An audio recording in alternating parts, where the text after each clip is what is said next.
নমস্কাৰ বন্ধুসকল, education plus YouTube চেনেলটোৰ আন এটা নতুন ভিডিঅ'লৈ আপোনালোকক পুনৰবাৰ স্বাগতম জনাইছোঁ।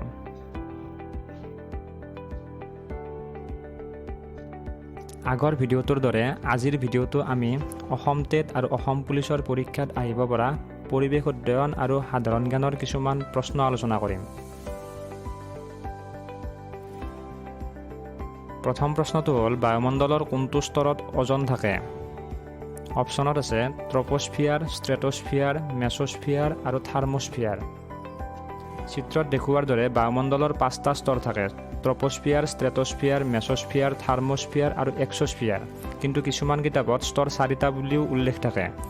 4টা স্তৰ হিচাপে ধৰিলে থাৰ্মোস্ফিয়াৰ আৰু এক্সোস্ফিয়াৰক একেলগে আয়নোস্ফিয়াৰ বুলি কোৱা হয়। এতিয়া প্ৰশ্নটোৰ উত্তৰ হ'ল ষ্ট্ৰেটোস্ফিয়াৰ। ওজন বায়ুমণ্ডলৰ দ্বিতীয়টো স্তৰ ষ্ট্ৰেটোস্ফিয়াৰত থাকে।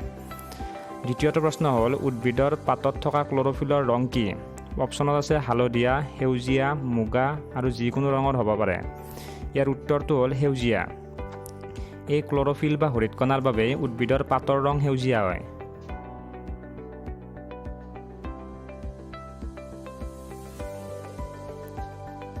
তৃতীয়টো প্ৰশ্ন হ'ল, তলৰ কোনবিধ জীৱ অক্সিজেন অবিহনে জীয়াই থাকিব পাৰে? অপশ্যনত আছে সাপ, উদ্ভিদ, ভাইৰাছ আৰু বেক্টেৰিয়া। ইয়াৰ উত্তৰ হ'ল বেক্টেৰিয়া। কিন্তু সকলোবোৰ বেক্টেৰিয়াই অক্সিজেন অবিহনে জীয়াই থাকিব নোৱাৰে। কিছুমান বেক্টেৰিয়াইহে অক্সিজেন অবিহনে জীয়াই থাকিব পাৰে।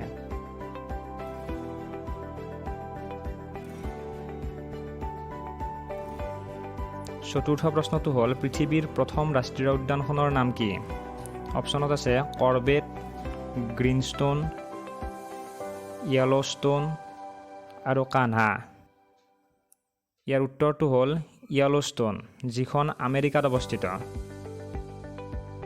ইয়াৰ পৰৱৰ্তী ভিডিঅ'ত আমি ৰাষ্ট্ৰীয় উদ্যানখনৰ বিষয়ে বা আন ৰাষ্ট্ৰীয় উদ্যানবোৰৰ বিষয়েও পৰীক্ষাত কি কি প্ৰশ্ন আহিব পাৰে সেই বিষয়ে বিতংকৈ আলোচনা কৰিম।